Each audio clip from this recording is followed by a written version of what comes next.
Allyssa LaScala here from Fit with Liz, and I'm going into part 3 of 4 of my segments for this week when it comes to how to choose your weight loss supplements. So we already went over the probiotic and the fat burner earlier this week. We're going into protein shakes today, and I'm going to go over, exactly why protein is so essential when it comes to achieving a health or weight loss goal. Exactly why you need it, when you should be consuming it. Do you need a protein shake? What are some other good sources of protein, and things that you want to look for when you are looking to choose a protein shake, and things to watch out for on the label again. So the first thing I'm going to start out with, guys, like I said, is the purpose or the importance of protein. So what a lot of people don't realize is that protein is literally the building blocks of everything in our body. So when it comes to your bones, your muscles, tendons and ligaments, making enzymes in your body, your hormones, huge. Everything is stemming from protein being the building blocks there. So it really is so essential, but it plays a huge role, not just if you're trying to build muscle or achieve a weight loss goal, but even just proper functioning of your body in general.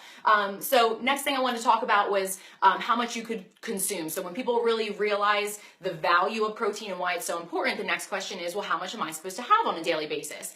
And guys, this varies a lot. So you can take or leave my recommendation, but hi Patty, thanks for joining. Hey Donna, thanks. But when it comes to how much you should consume, the opinion varies. So take it or leave it with what I say, but I can tell you that what my recommendation is has worked with myself, my clients, and many other health professionals in this industry agree with the level that I believe that you should be taking in. So say you go to Google, which you may have already when you're trying to figure out how much protein you're supposed to have, and you look at WebMD or some of the other general sites, the first ones that pop up, and you say, how much protein should I be having each day? Most sites and the CDC will say 10 to 35% of your total caloric intake each day should be from protein. 10 to 35% is huge. Like, that is an enormous range. I lean more towards the 30 to 35%, but just to give you around, a number of what WebMD is saying, is they're saying in general, their recommendation for protein consumption daily would be 46 grams for women and 56 for men. Just cut and dry like that. And so I'm a very personalized person. I customize every single program that I write. I don't believe that any one person is the same. So I'm giving you general suggestions right now, but cut and dry, that's what, WebMD and the CDC say. But personally for me, and what I would say for you guys to start out with, what has worked as a great guideline is 1 gram of protein per pound of lean body mass that you have. So it's not per pound of body weight, but per pound of lean body mass. So just because you weigh 200 pounds does not mean you necessarily need 200 grams of protein every day. So you have to figure out what your fat percentage is and, go from there for figuring out your lean body mass. So that is a general recommendation. Some people need more, some people need less. And even if you look further down on WebMD, because I just checked it before I came here to kind of see what they would say, they say, oh, well, 10 to 35%, but it depends if you're a vegan, depends if you're a vegetarian, depends if you're pregnant, depends if you're an athlete, depends if you're a dieter. And so they don't know either. So it's such a general suggestion to give to somebody, but guys, that's been a solid guideline. So chances are you're probably not eating as much protein as you think you are. So when it comes to, what you should, when you should consume it throughout the day, don't wait till the end of the day and go and consume, 3 huge burgers and say, oh, I hit my protein content for the day. You want to make sure that you're divvying it up, depending on whether you're doing, 5 meals a day, you're doing intermittent fasting, you do, 3 bigger meals a day, however you have it set up. You want to make sure that you're evenly spacing it out, because your body can only consume so many grams of protein in one sitting. The rest gets stored or eliminated. So it's not doing you any good to overload in any 1 or 2 meals. When it comes to incorporating protein shakes, which is, what we're going to get into in a little bit, it isn't a requirement. Some people will ask me, do I have to have a protein shake? No, guys, you don't have to have a protein shake, but it really is about the convenience factor, and it's about the bioavailability of something, how easily it is able to be absorbed. So, say you're leaving your workout and you want to be able to immediately, refuel your body, give it the macronutrients it needs. If you have a protein shake, that's a little bit more appetizing and quick to eat versus trying to scarf down, a filet or a chicken breast as soon as you're done working out. Or, for example, when I went, eggs used to be my go-to when it came to a protein source for breakfast. So I used to have, omelets, or I do, muscle egg protein every single morning. And I got to the point when I went through tests for my Lyme disease and my adrenal fatigue, I found out that I was highly intolerant to eggs. And I had a gut feeling about that, but it brought proof to me, and I was like, what am I going to have for breakfast? I would have my protein shake after my workout, but I decided to end up moving it to earlier in the day, because who wants to gnaw on some chicken or fish in the morning, first thing, in order to get your protein in there? So it's a convenience factor, guys. But if you want to get all of your protein from whole food sources, go for it. I mean, good food sources, chicken breast, turkey breast, bison, venison, different types of white flaky fishes. Those are the ones that are more just protein based. But of course, if you get into some of, the nuts and things like that, you can get protein from other sources, but they may be higher in other macronutrients such as fat or carbs.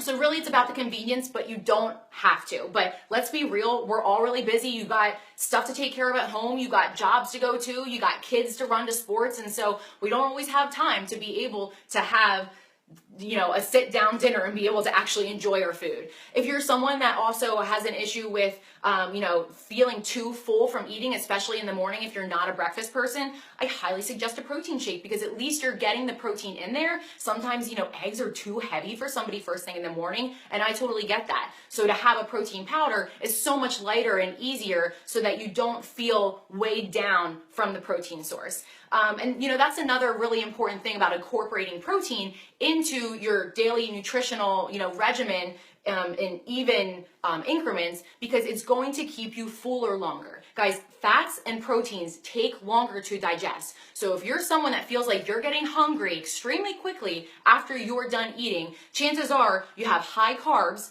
in your meals and you don't have enough healthy fats and protein, especially within your meal. So if you're someone that's, your appetite seems like it's always running, you probably need to increase your protein intake. So how to choose your protein powder. This is my favorite part now. So I kind of did a video a couple months ago, probably like 3 months ago, about the things that you want to look for when it comes to choosing a protein powder, but I'm going to go over it again in probably a couple different factors. So first thing I want you guys to really make sure you look at is it cold processed or processed at a very low heat? So a lot of times clients will say to me, Alyssa, I don't like doing protein shakes because it upsets my stomach, or I feel gassy, I feel bloated. And it's very possible, because guys, what they do when they're processing protein is it's usually at an extremely high heat. So it's totally denaturing the protein. So when you're consuming that, your stomach's getting really upset. So you want to try and find something that is cold processed or processed at a very low heat. The Physique protein shake, the reason why I love it is because it's processed at the lowest heat possible. It's not denaturing that protein. Now, you may have seen the comments that I've had within the past couple of weeks or previously about, not suggesting dairy to my clients. So if you're thinking, okay, so whey is coming from cows and, I'm not supposed to have dairy, why are you suggesting this protein shake? So many protein shakes that you'll have will be from whey protein. But guys, if you end up having a protein shake that has that minimal heat added to it, you're not going to denature that protein in a way that most protein, powders are denatured, and it's not going to affect your stomach the same way. So truthfully, that's the only dairy that I recommend people to have is through, some type of whey protein. But when it comes to getting protein sources, I don't really suggest my clients to do the yogurt, the milk, and things like that. Everybody has their own opinion, but guys, I'll do a Facebook Live on that on Friday or on Thursday, I believe. I'm going to finish up doing the cleanse tomorrow for this segment, but then I'm going to go into detail of why I suggest that you do not have dairy, especially when it comes to trying to get your protein sources in. But another thing you guys want to look for is, how genetically modified is it? Is there any genetically modified ingredients? Is there protein made from RBGH-free cows? Are they guaranteeing that this protein doesn't have growth hormone in it? And I love that the Physique protein does. Most, you really have to start looking in order to be able to find it. Look on the label. Are there artificial sweeteners? Is there soy in it? A lot of times, soy is something that has a very negative connotation to it, and it depends on how it's processed and how you look at it. But in general, if the soy has isoflavones in it and is coming in its whole form, The isoflavones trigger different estrogen receptors and things in your body, so it's going to affect your hormone levels. So a lot of people that end up taking a soy protein or have soy in their diet, many notice that maybe they start breaking out. Maybe they have, a difference in mood or irritability because it's affecting your hormones. So think about that next time you have soy in there. So those are just some of the different factors, guys. And then you want to make sure that it's something that doesn't have too high of sodium or too high of carbs in it, unless you're looking for something that's supposed to be a total meal replacement. So keep that in mind when you're looking at it.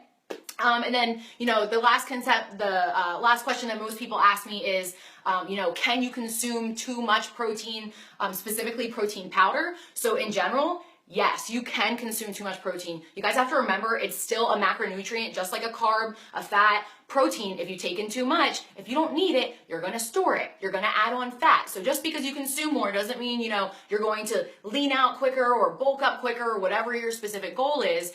So of course, there's always, too much of a good thing. But when it comes to protein supplements, you have to be really careful with that. And so when I'm talking to my clients and I'm scheduling out, their meal plan for the day, and they want to be able to have a protein shake at this time, and then maybe a protein shake there, and then a protein bar here, I keep it to a minimum of one protein shake for, the morning or, the first half of their day. And then a lot of times if they want to have, some type of snack later on and they want to incorporate a protein bar, that's okay. But I won't go any more than that, because you'll notice if you have too much, protein supplementation, it really can inflame your gut. You have to be careful with that. There's been a lot of people that have done an overconsumption of protein powders, and it just gets stuck in their GI tract to the point where they've done studies and they've found pounds of whey protein just condensed in there because it was just so overloaded and it wasn't able to pass through. So you need to mix in those whole food protein sources. But guys, I would say one protein shake, maybe have a protein bar if you want, but I would not go any more than that because it's going to be extremely difficult on your body. And again, if you're adding more stress to your GI tract, more inflammation, more bloating, more water retention. So the list goes on and on. So if you guys have any questions, feel free to ask. If you have an opinion or a question about a specific protein that you've taken, I've had people post or private message me and say, what do you think about this protein? What's your feedback on it? And I'm glad to do it. I'll do it as much as I can. But I do recommend the Physique protein shake because I love that it's a blend. That's one more thing that you guys want to make sure that you're looking at is look to make sure that it's like a whey casein blend or some type of blend where there's 2 different or 3 different types of digested proteins. So when you're looking at whey, that's going to digest more quickly. Casein takes a little bit longer to digest. So that's going to constantly keep your metabolism going and feed your metabolism. So you want something like that, okay? Oh yeah, Patty, we don't want bloating. I agree. I don't think anybody would want that. So make sure that you're looking to see that there are different types of protein digesting at different rates. And that's why I love the Physique blend as well. So if you guys have any questions, like I said, post them below, and I'll be doing the cleanse tomorrow, but I will announce what time, probably later this evening or tomorrow morning about when I'll be covering that. Then we'll go into why you should try and eliminate dairy on Thursday. So thank you guys for joining.